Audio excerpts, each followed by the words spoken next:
Good afternoon, everyone. This is Caitlin from TechServe Alliance, and welcome to today's webinar, Time Kills Deals.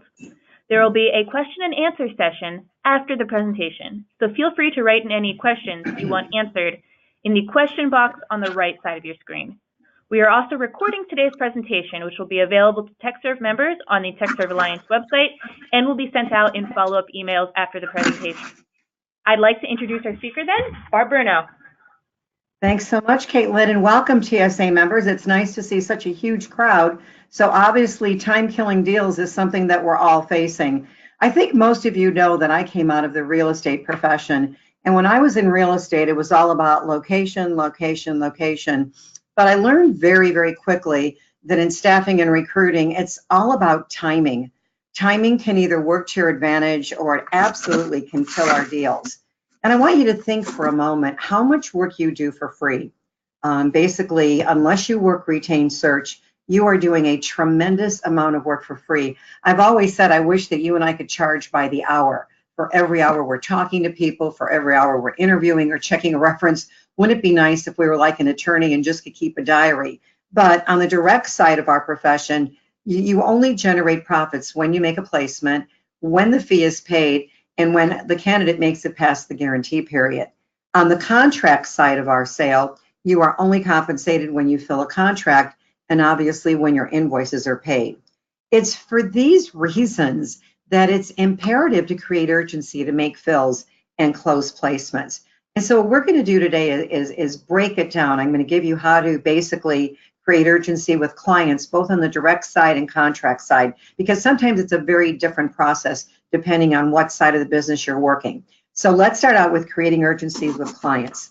Tip number one, and let's start on the contract side of the business, obtain 3 interviewing times from clients and a specific target date to fill the contract to ensure that you book more sendouts. It's so interesting that when I go into offices and I do a lot of in-house training and I pull up contracts or I pull up job orders, in any office, and I look at the target date to fill, it always says the same thing. It always says immediately, ASAP, or yesterday. And your clients are not saying that. And too often in this marketplace, they might give you 3 or 4 different contracts. And they say, we need them all filled. What we have to learn to ask is, which is the contract that has no coverage that's a priority? Let's get a target date to fill that. So you put your effort where you have the best chance of getting results.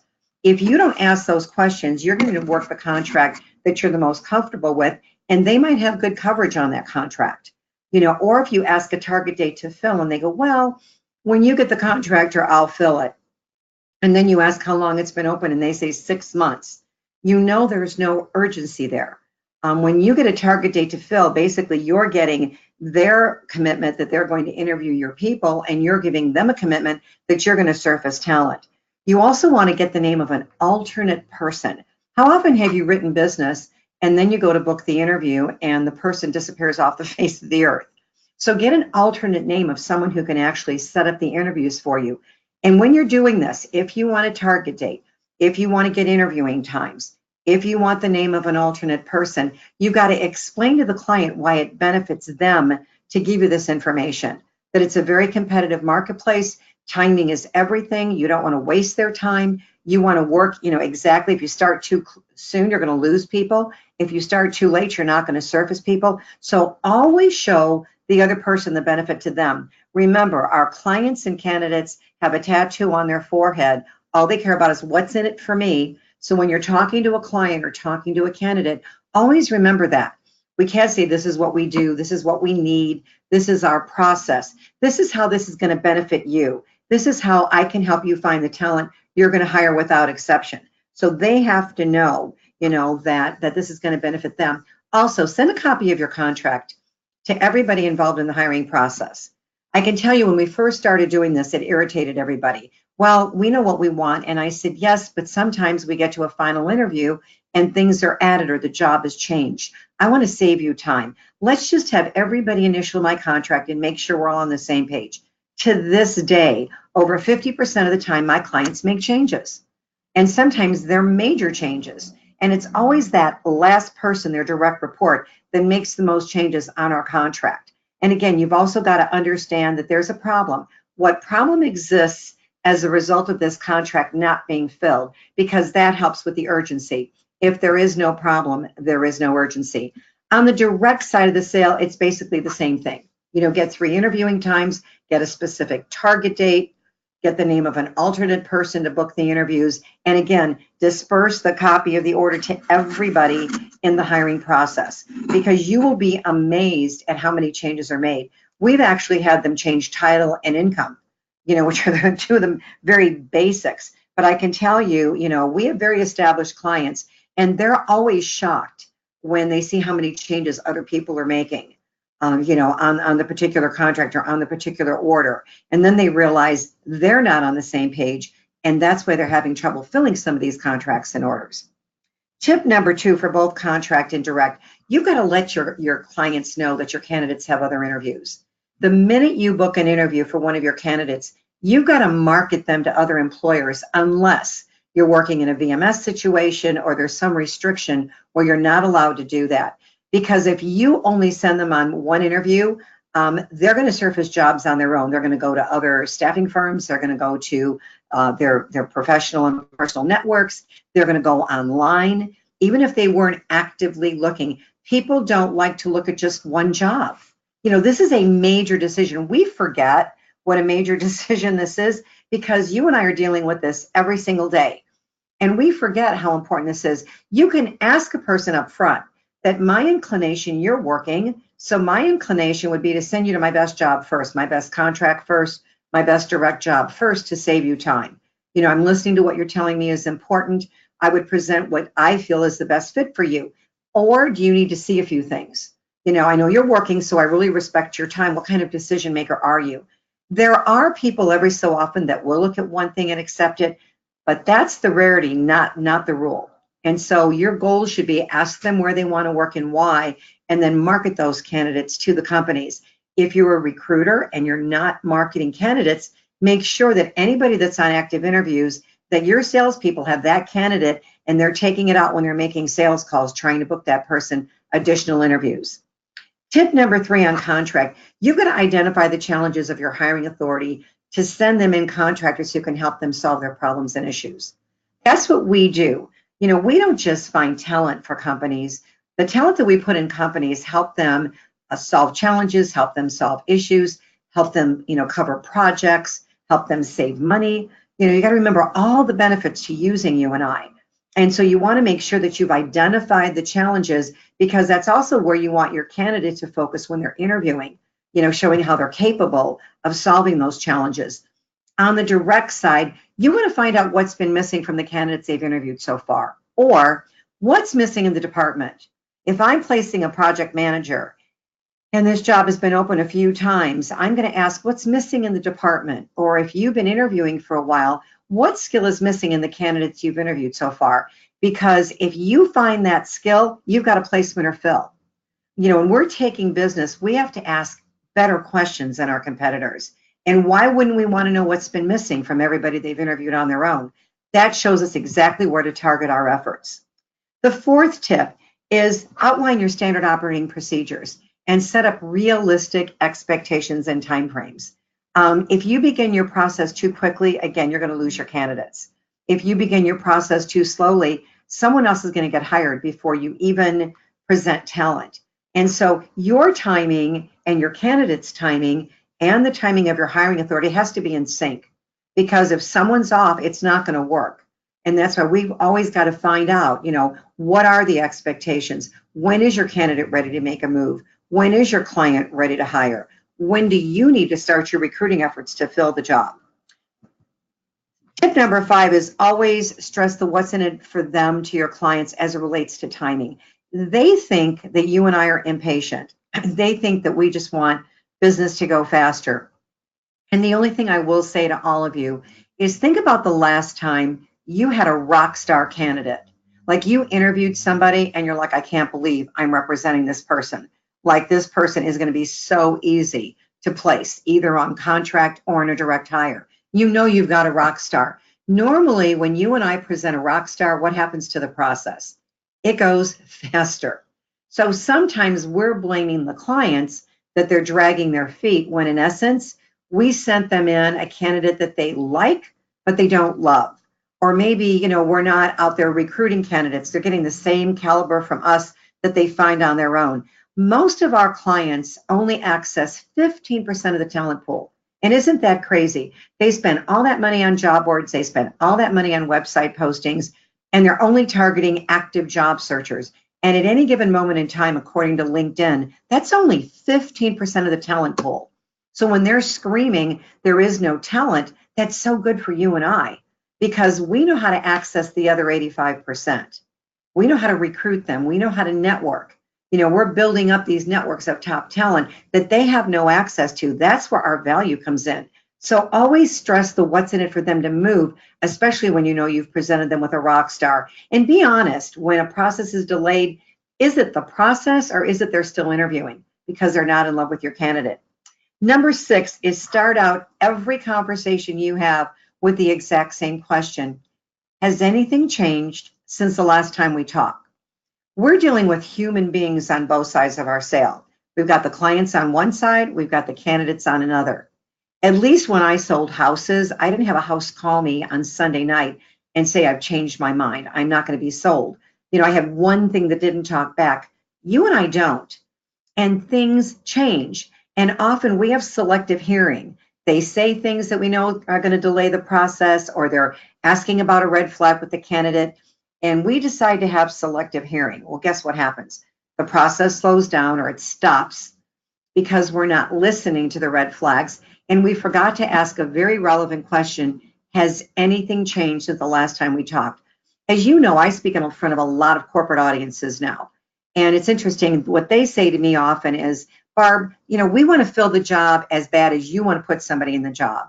And often we'll have a budget hold put on, we'll have another priority hit our desk. And the reason we don't call our recruiters is because they get so defensive and they get so rude sometimes that we just don't communicate.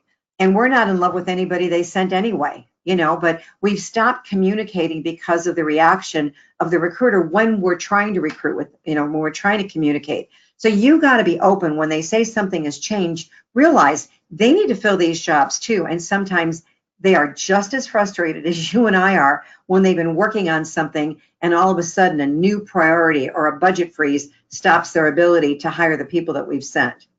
Number 7, debrief the person who has the highest level of interest, not always the candidate you feel is the best match.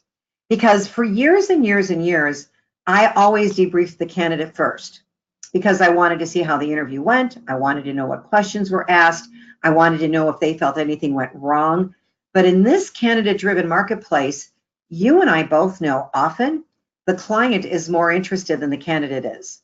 So whoever is the most interested, if you've got somebody trying to hire a really high qualified cybersecurity person or a .NET developer, and this is just a rock star, you know that that person has other options they're looking at. So you want to debrief the client first to get the information and then go back to the candidate. So we debrief the most interested party.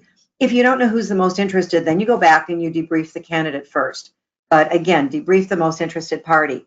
Tip number 8, you want to give specific examples of how time kills deals. I'm going to give you an example that we used. We have a company in Chicago that we wanted to do business with, but we kept losing our candidates because they were taking too long to hire. They had a background check process, they were doing assessments, and it was really delaying everything, and we kept losing candidates. And the candidates really wanted to work for them, and they pay very high margins, full fees, so we wanted the business. And they're also a company the candidates want to work for. So when we went to qualify them, the only problem we had was timing. So the next time they called in an opening to us, I told my recruiting team, I want candidates that are very close to making a decision. Like they're already in third interviews, they're very close to getting hired. And they go, why? And I said, because I want to show this client how fast candidates, good candidates, are on and off the market. So when they called us, we submitted 3 candidates within 24 hours, and they called us like 2 days later to book the candidates, and none of them were available. And I'll never forget the guy that I was working with said that's impossible. They couldn't have all got a job already. And I said, that's how fast, when you have high caliber, that's how fast these people are often on the market. And he goes, do you mind if I reach out to them? And I said, not at all. They were all interested in interviewing in your job. They just got other things going faster. And he came back to me afterwards and said, okay, we've got to change this. Like, I would have hired 2 of the 3. So what do I have to change? And as a result, the process was changed. So sometimes we have to show them how fast the marketplace is really moving, and then they'll understand why they have to change the process. They don't want to lose the best talent either. Tip number 9, explain to your clients how you're going to muck up the process. If they screen somebody out, you want to send in an additional candidate. Now, if you're working a VMS, I know you're not allowed to do that. But if you're working where you have contact with the hiring authority, your goal should be to have 2 or 3 candidates in final interviews. Because let me explain what's happening. You start out at the very beginning and you've got 3 or 4 people you submit, if you're lucky. And by the time you get to the second interview, you're down to 2. And by the time you get to the final interview, you're lucky to have 1 candidate. And we all know that candidate is interviewing elsewhere. So if you've only got 1 candidate in final interviews and that candidate says no, you're back to square one. So don't stop working on your different contracts and job orders. Keep working them, and when somebody's screen out, backfill. If you've got a goal of getting 2 to 3 people in final interviews, you'll close a much larger chunk of business that you're writing. I don't worry about the business that you and I write. There's a lot of business out there. I worry about the business that we write that we don't fill. And often we're not filling jobs because we're only, getting 3 people at the beginning and we move on to the next piece of business. And we don't keep covering this. And you do have additional candidates surface. And so, when you're giving expectations to your clients, do this as a value added. I'm going to keep working on your search until you hire somebody. I want to make sure that the contractor you hire is from us. And so when you eliminate somebody, we're going to keep working on this and try to get additional talent in there. My goal is to get 2 or 3 people in final interviews. If you do nothing else as a result of this call this morning, but change that one thing, you're going to make a lot more money in 2019 than you did in 2018 because you're going to close more business, which makes your salespeople look better. It'll make your candidates happier, and you're going to earn a higher income if you start really covering the business that you're writing, both on the contract side and direct side. Tip number 10 is you've got to provide an update on Friday afternoon. I just got back from a conference. In fact, I'm going to Austin in June. I'm going to RecruitCon, and this is another corporate event. And every time I'm at these corporate or talent acquisition events, I'm usually the only one from our profession. And one of the biggest complaints I get from hiring authorities is that they give us business and they don't hear anything from us. They get no feedback. They don't know if we've worked 5 minutes or 5 hours or if we just ignored what we wrote because we didn't think we could fill it. And so they feel like we're a big waste of their time. And so when you write business, you let your clients know, I'm going to give you an update every Friday. I'm going to let you know what we found, if we were able to surface talent, if we were not able to surface talent, what we're finding in the marketplace. What's beautiful about this, there's 2 things. Often they will change the specs on the order because you're providing them with an update, and they realize that maybe the experience and the money is not commensurate with what they're asking for, or they're going to still give your salesperson business, okay, because they realize you've been working for them. As long as they know we're working on the orders, they're having trouble filling orders too. And as long as they know we're working for them, they'll still give you more business. When they stop doing business with us is when they get no feedback, and they don't know if you've given them any attention or if you've just ignored the business they gave you. Tip number 11, and I think this is so important, and this is an immediate differentiator with your clients, or if you're going out there and trying to develop new clients. There is so much confusion. And I can tell you there's confusion with candidates and clients because none of the 2 of you are alike. When I'm at the TechServe conference, I interact with many of you. I end up doing in-house training in many IT firms. In fact, I've done 3 this year already. And every firm I go to is totally different. When I sit down with the owners and ask what their challenges are and where they need training and where they're trying to grow their business, it's never the same. Some of the challenges might be similar from office to office, but every owner has their own dream and their own expectations. And the problem is that's confusing clients. If I go to your firm operates one way. I go to your competitor, they do it a total different way. And so I get very confused. The way to alleviate all confusion is to just provide everybody with written expectations. And I would do this even with your current clients. This is what you can expect from us. This is what we need from you to find the talent that you're going to hire without exception. And the reason we want to do this is you're going to put in what your firm does, and you're going to say, I'm going to ask you for a target date, and you're going to show them why that benefits them. I'm going to ask you for an alternative name. You're going to show it how it benefits them. I'm going to give you a Friday update so that you know exactly what we're doing on the business that we write. It also prevents you from writing crappy business. You don't want to write Purple Squirrels or Mission Impossible and then bring it back to your recruiting team knowing you're not going to fill it because you got to call them every Friday. So the Friday update is really kind of a quality control thing for you as well. It prevents you from writing business you should have never written. And there's a lot of business. When I review the business that's being written in different offices, I almost always throw out maybe 40% of the business that's been written, and I ask the team why they even wrote it, because it makes no sense. Either money is too low, experience is too high. It's not what the firm does. They're just writing anything and everything, and they know they're not going to fill it. That hurts you. That hurts you. It hurts your company. It definitely negatively impacts your income.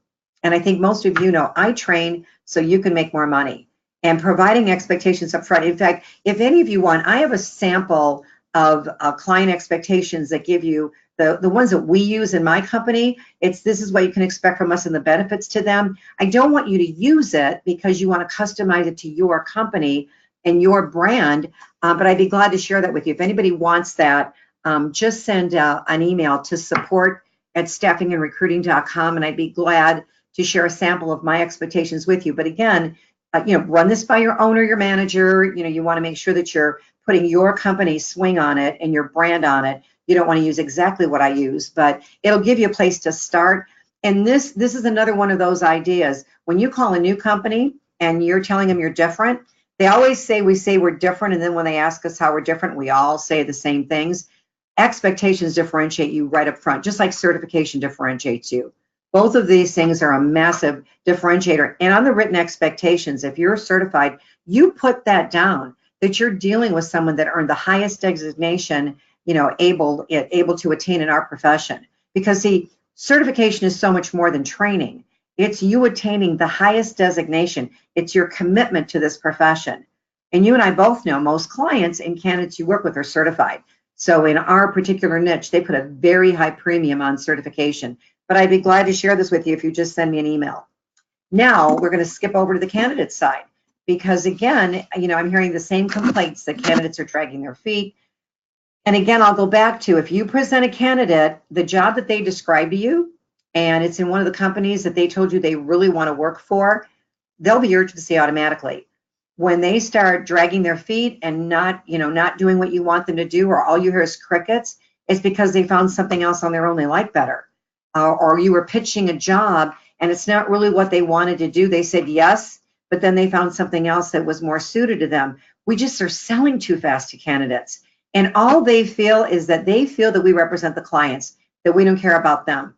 I do calls with job seekers every single week. And every single week, somebody complains about recruiters because they don't know who I am. And they say all recruiters do is they've got a job and they're going to call as many people as they can call till somebody says yes. They don't care about what I want to do next. And we've got to change that. If we're going to create urgency and we're going to represent the best talent out there, they've got to feel we care about them and that we're going to listen to them. So number one, get your paperwork completed up front to screen candidates you're not going to place in a job. We cannot spend all this time on people that don't have what we place. We only place 5% of the candidates we attract as a profession. This is worldwide, because I train in South Africa, I train in the UK, I train all over the world. And it's always the same thing. We place roughly 5% of the people that come to us. I can tell you the last company I did an in-house for, I had the owner just watch how much time was being wasted talking to candidates they're never going to place in a job, taking incoming calls and giving free advice to those candidates and taking availability calls, okay? It was like 90 minutes. It was the lowest we tracked, and some people were spending as much as 2 hours. You've got to focus on the candidates you're going to place in jobs, provide resources for the others, give them something to do, and then focus on the candidates you're going to place in jobs. And the reason you want to do that is because that's the only way you're going to make money, is if you're focused on the people that have skills, stability, experience. You can't conduct a full interview for somebody that you're not going to place in a job. And if you're a recruiter and you're supposed to do 3 interviews a day, And so you just bring people in, you're hurting yourself because you brought a candidate in, you know you're not going to place just to hit a number. That candidate's going to call you and take up your valuable time. And what you should have done is screen them and then gone out there and recruited somebody you know you can place. So you're actually hurting yourself, but you're hurting the candidate. It's just wasting your time. And eventually you quit taking their incoming calls because you can't be a free career consultant. Your owner is in business to make a profit. They're not going to put an awning over your desk that says nonprofit. You know, so you've got to focus on those candidates, those contractors that you can place out on assignment or in direct hires. Number 3, for the contract side, assure your contractors you're not going to waste their time. And you're going to only send them on contracts you know they will accept because they're tired of being pitched jobs. You've got to say, I'm not going to assume that what you're doing, your resume, your CV shows me who you were, who you are, doesn't show me who you want to be. Break down their jobs in percentages. What percentage of the time are you doing what? What do you want to do in your next contract? I'm not going to waste your time. I'm going to listen to you. And it's the same thing on the direct side. On the direct side, though, let candidates know that sometimes you have to send them on an interview to really fine tune your efforts. Say, when I send you on a job and I get your feedback, often then you tell me things that don't come up in an interview. It helps me fine tune my efforts on your behalf because you want them to go on interviews that you present. And often they go on the interview and end up taking the job. So you want to prepare them to interview as you're talking to them. Number 4, and this is for both direct and contractors, use the wording, I take my direction from you, because they feel that we're always selling at them. See, they want to buy, they're open to new opportunities, but they're tired of being sold. They're tired of thinking that we just have one job we're trying to jam down their throat. If you say, I take my direction from you, I want to know what's most important to you. Now they feel like you're aligning yourself with them. They start viewing you as that lifetime career agent. You know, too often contractors say, I'm going to share the wealth. They don't even remember who placed them in their last job because they know you earn money for every hour they work. And if you're not nurturing them, if you don't take care of them, if you don't listen to them, they may let you place them once and then, you know, they're already looking for another opportunity at another firm, you know, while they're out there working on their job. They're not going to come back because they didn't feel that connection with you. You know, imagine, in fact, we're going to do a program. I'm going to do a program for TechServe on redeployment. Redeployment is really low, really low. And I did at the meetup at the last TSA conference, my table was strictly on redeployment and it was packed. I mean, we had 20 some odd people at this little round table because people were looking for ideas, but sharing ideas. And I'm going to share like 20 different ideas in the next webinar we're going to do on redeployment on how do you get them to view you as that lifetime career agent. But it starts with words like this. I'm going to take my direction from you. What's most important to you? You know, what are some of your long-term goals? Then I'll know where to put you now, where you can eventually hit the long-term goals you have for your career as well. We've got to start talking differently than I've got a job you want to buy. I've got a job, do you want it? You know, we've got to stop doing that because we're losing credibility with candidates and the candidates are in the driver's seat right now. Number 5, you want to ask every candidate where they want to work and why, because that helps you send them on multiple interviews. And also, they're going to give you reasons that they want to work at this company that your salespeople don't know exist. So recruiters, you got to give this information to your salespeople, your account executives. These are the companies that the candidates seem to want to work for, and here's all the reasons why. Because now your account executives are out there making really informed calls. Because if somebody wants to work at a company, they know things about it. You send them out in a company they want to work for, there's going to be no hesitation. You don't have to worry about timing or urgency because this is one of the companies they've targeted. You've also, on the exact same hand, got to ask every candidate, where will you never work and why? Because if I'm an account executive and I'm working for your company and I'm a new account executive and I go out there and I'm all excited because I came in with some new business and I see the recruiter's eyes rolling, I'm going to be like, what? Like, why are your eyes rolling? And then you might say something to me, well, nobody wants to work there. You know, it's just not a good place to work. It's a revolving door. It's a dirty place to work. They don't treat people with respect. Well, as an account executive, I am so flustered right now because I wish you would have given me that information up front. And so recruiters, to prevent that from happening, ask candidates, where do you want to work and why? Give that information to your account executives and ask them where they'd never work and why. And the reason you want that, recruiters, is guess what? That's where you go and you recruit talent out of. because there's certain companies that are not good to work for, and it's easy to pull talent out of those companies. So those are all recruiting leads for you. Very important questions to ask. Number 6, you've got to know their time frame to make a change, their target date. And you're going to run into now vacation time, because we're getting close to summer. We're in spring now, although you wouldn't know it by the weather in Chicago, but it's supposedly spring now. And we're going to get into vacations. And so can you negotiate vacation time without pay? You've got to know their time frame. You've got to know any plans they have. You don't want something to blow up because you forgot to ask a question. We can't wait for them to tell us. We've got to say, do you have vacation time planned this summer? Because most people are not going to change a vacation. They're not going to change a flight. They'll take it without pay, but this is something we've got to negotiate up front.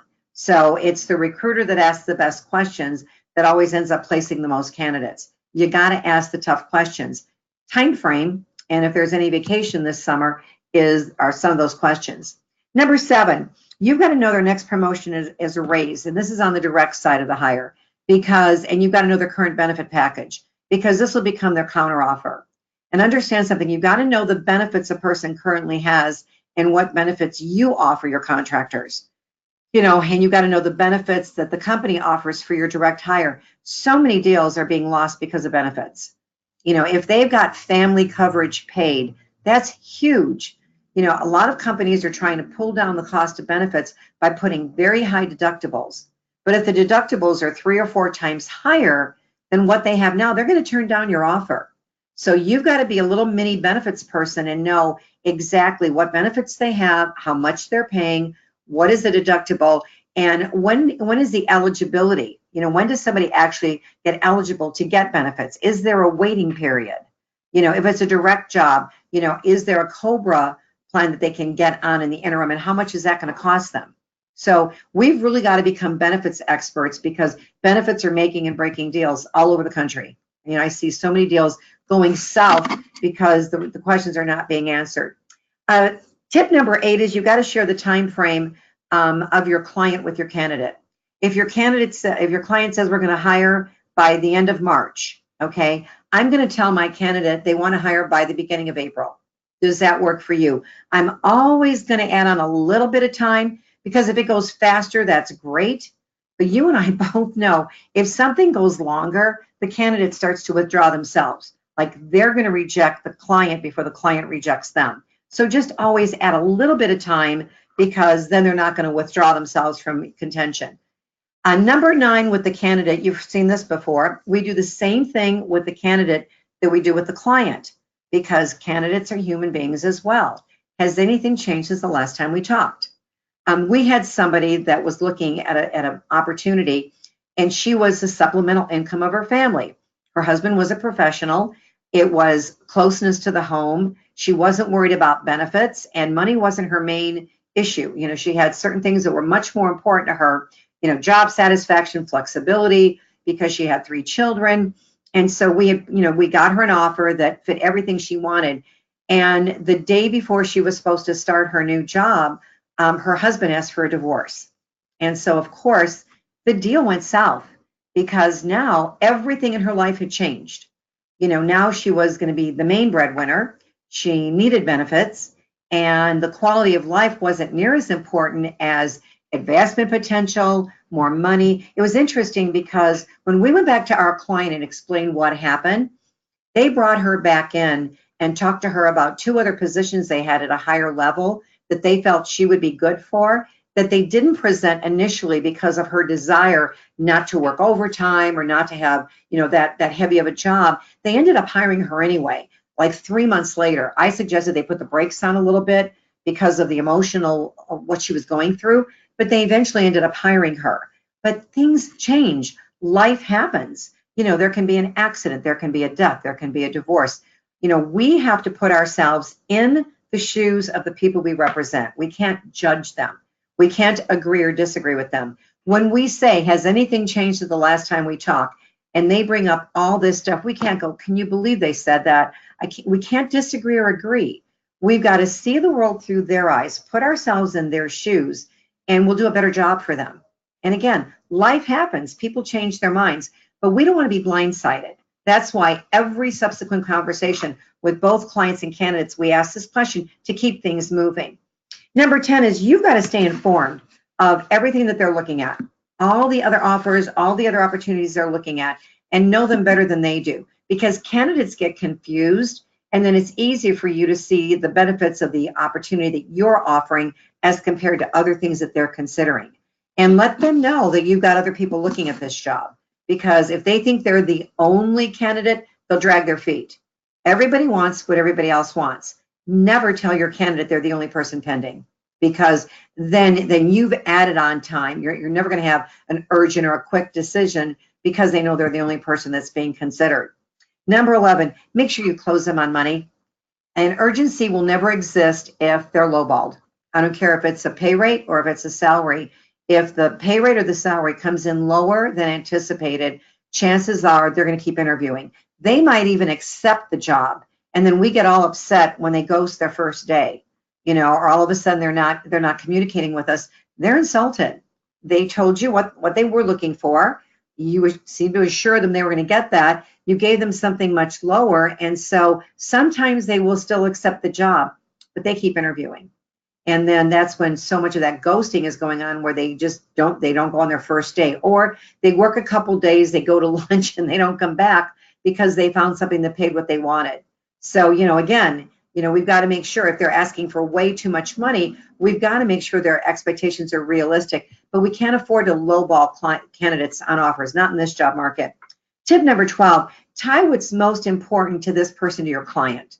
You've got to know what are the 5 things your candidate would change about their job, their current job, if they were their boss, and let your client know that. So when the interview, they bring these things up. And when you're talking to your candidates, always have your interviewing notes pulled up on your ATS. When you're talking to somebody and you're presenting an opportunity, you've got to say things like, in the interview, you said this, and that's what this job offers. In your interview, you had stated this. This is exactly what they offer. You don't call and say, I have a job I'm hoping you might want. A job just came in, a contract came in. It is exactly what you described. I couldn't wait to pick up the phone and call you first.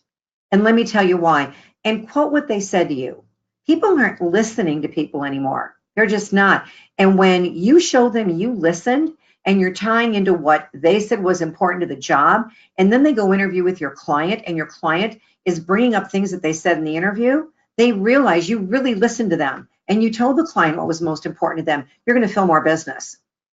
Step number 13, listen for red flags and hit them head on. We cannot afford to have selective hearing.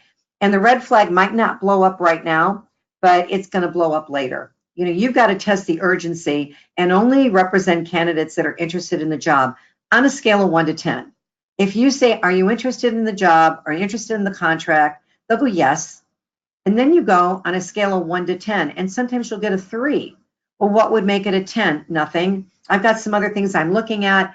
I don't really like the technology there. It's too far of a commute. All of a sudden you hear, we've got to ask those tough questions on a scale of 1 to 10. If they give you a red flag, a concern, is this a deal breaker? Because if it's something like commute is too long, you can't make the commute closer. Maybe they're making more money, but is the commute that important? If it's a daycare situation, the commute becomes extremely important because of the cost if you're late picking up your child. Again, see the world through their eyes, hit things head on, because again, when there's delays, often there wasn't a high interest level. We weren't asking the right questions. We weren't quantifying answers. Number 14, when you're interviewing candidates, never interview them for one search or one contract, because you're going to slant your questions and the candidate can sense it. You might have mentioned a job when you first tried to recruit them. Now you're interviewing them and they can tell you're interviewing them for that job. And if they don't get that contract or they don't get that job, you have no idea what's important to this person. And again, that's their biggest complaint about us, is that we don't care about them. We're just trying to make money off of them, that we just care about the clients. If you do a general interview and just find out what's most important to them and not what they're doing, in the past and present, what do they want to do next? And you really clarify that, now they realize you care about them too. And you're going to get more referrals. You're going to get, place more people in jobs, and you're not going to have these surprises. You're not going to get blindsided because you took the time to get to know what's important. And maybe the job you presented to them now that you did a general interview is not a fit. And you got to admit that to them. You know what? I had a job in mind, but now that I talk to you and I know this is important, the job I had in mind is not a fit. We're going to have to look at something else. Lastly, provide written expectations to candidates. You've got to know what they can expect from you and what you need from them in order to find them their next career opportunity. Because candidates are just as confused as clients, because every one of you just runs your businesses differently. You just do. Your offices look different. Some of you make candidates come in, some of you don't. Some of you Skype everybody. Some of you make them fill out paperwork. Some of you use LinkedIn profiles. It's so different, even from the first connection with you. And in your very first, a connection with a candidate, that's when you're starting to develop rapport and you're starting to pre-close them. And so, your process is something they have to be familiar with and see how it benefits them. People are only going to do what you want them to do if they see what's in it for them. They're not going to do it because you want them to. They don't care about our opinions. They don't care about our processes. They don't care about our clients. They care about themselves. And so that's why we always have to address that if you want the process to keep moving. Now let's talk about the right things at the right time. Where you focus is where you're going to obtain results. It's as simple as that. You can work hard all day and not be as successful as you would have been if you focused on best use of your time. There's a lot of things that we do, desk dancing or looking at LinkedIn profiles on prime time. That's activity that you do around prime time. Between 9 and 11:30 and 1:30 to 4, you've got to be reaching out to people. You've got to do sourcing and in-mails and that on non-prime time hours. And there's no perfect time to send an in-mail. People don't answer those at specific times of the day. You can do those at night when you get home. You want to reach out to people, but you also want to plan what you're going to do. You've got to determine the 20% of what you do that gives you 80% of your results and put most of your activity and most of your efforts at that 20%. And I want to ask all of you on the call, we've got a couple hundred people on this call. So my question to all of you is, how many of you arrived today and you knew exactly what you were going to do? You filled out your planner last night, you walked in today, you knew every person you were going to reach out to, you listed the 6 priorities closest to the money, so nothing's going to fall through the cracks, and you're controlling your destiny by your outgoing calls, not sitting there waiting for incoming calls.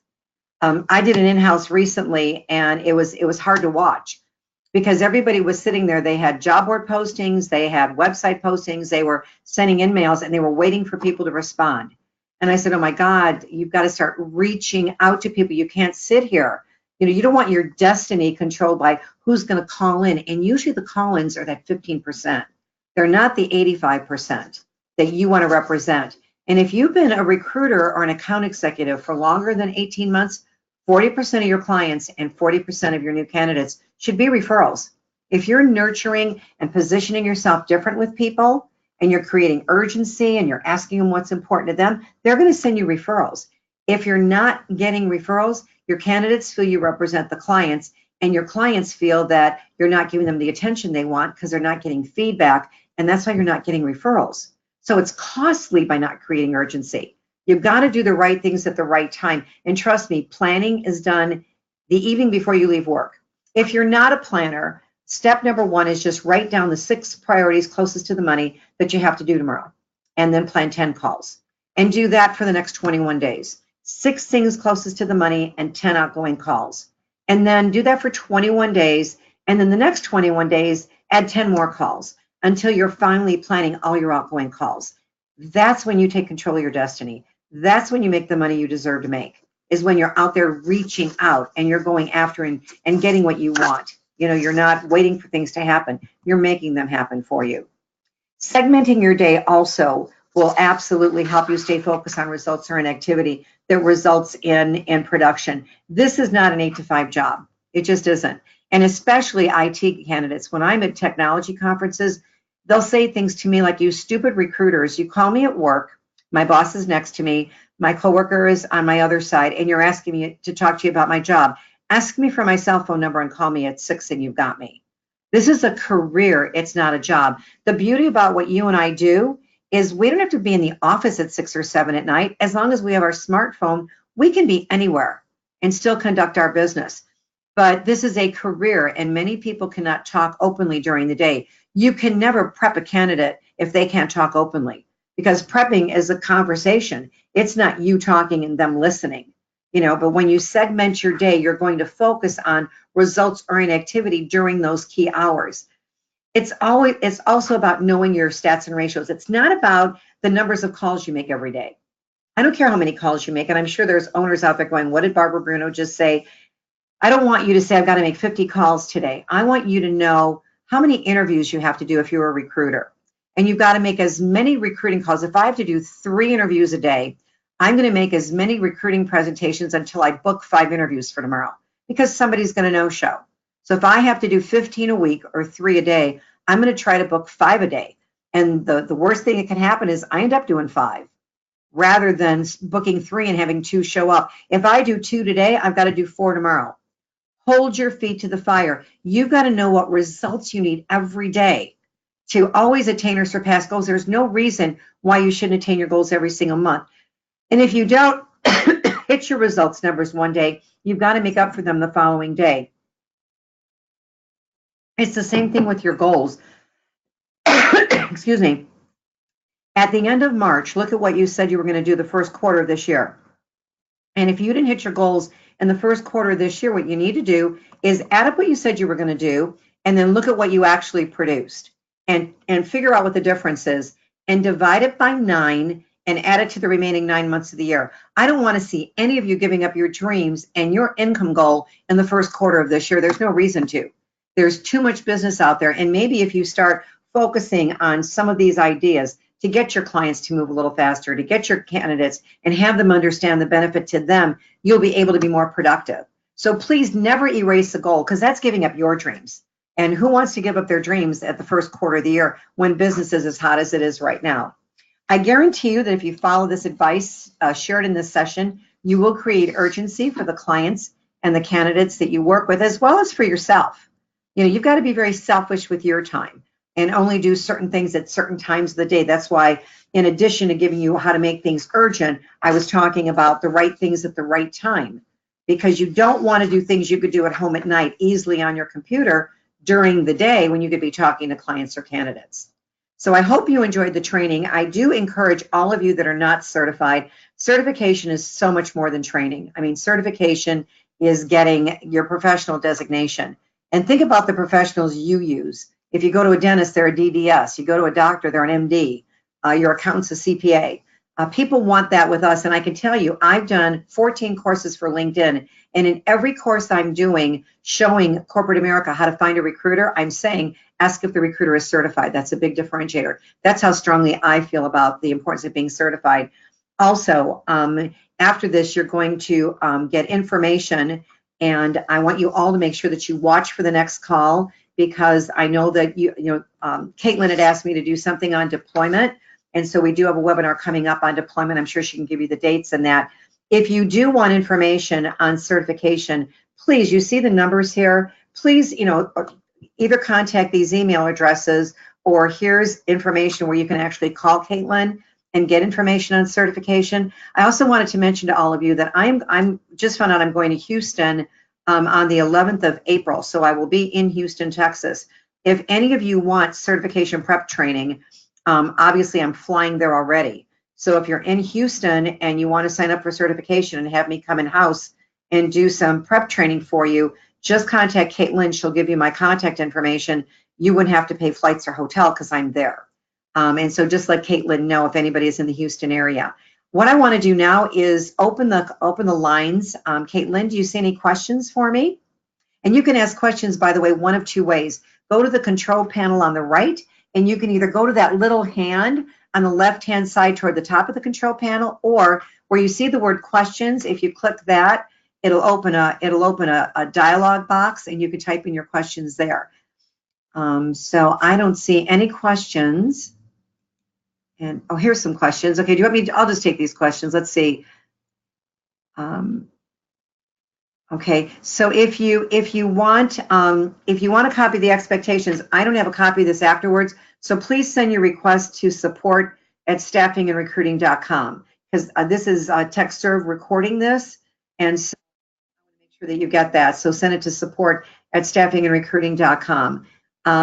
Can you please give an example of a well-planned out day? To me, a well-planned out day is arriving in the morning, and it's knowing what outgoing calls you're going to make, and it's making 65% of your planned outgoing calls before noon, and it's hitting 4 of your top 6 priorities by noon. So when you're writing down what are the 6 things closest to the money, you try to get 4 of them done by noon. And so, you know, when you're saying a well-planned out day, I don't know if you're an account executive or recruiter, but you want to get most of that outgoing planned, you know, calling that you want to do before noon, because in the afternoon, everything just seems to happen, you know. And the great thing about having a plan is the urgent things still happen. We still have people on both sides of our sale, and they can be crazy at times, but you can get back to the important things. The urgent can take you away, but you're not going to sit in that urgent mode all day long. You're going to switch back to important.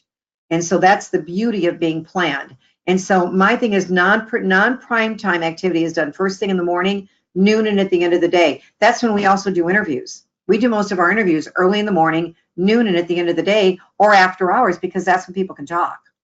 And so during those prime, you know, middle morning hours and middle afternoon hours, we're prepping, debriefing, you know, presenting new opportunities to people, booking send-outs, you know, doing all that, reaching out and trying to recruit new people or land new clients. So that's kind of a quick overview of a sample day. Let's see.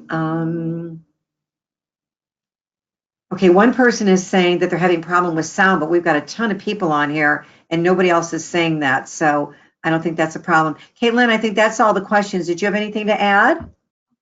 Hi, Barb. Thank you so much. I did want to add that, well, I would love to talk to anyone about certification. So if you call in to our main line, which is 703-838-2050, we've gotten some interest recently, and you know, it's becoming more of an industry standard. So would love to talk to everyone about that. Insofar as upcoming webinars, our next webinar is on April 4th, 12:30 Eastern, titled Settle Smart, Defining Your Priorities for More Authentic Leadership. And past that, our next certification webinar that Barb will be doing is titled Redeploy Candidates and Become a Lifetime Agent. And that'll be on April 18th. Registration for that will be going up shortly. And final reminder, the recording and slide deck from this webinar will be sent out in follow-up emails likely on Monday. So thank you so much, everyone. You know, keep an eye on your inbox for that. Let me know if you have any questions. Fill out the survey that pops up at the end of the webinar to, you know, let us know what topics you'd like us to cover. And with that, thank you so much again, Barb, and have a great day, everyone. You're welcome. Bye, everybody. Thanks for joining us.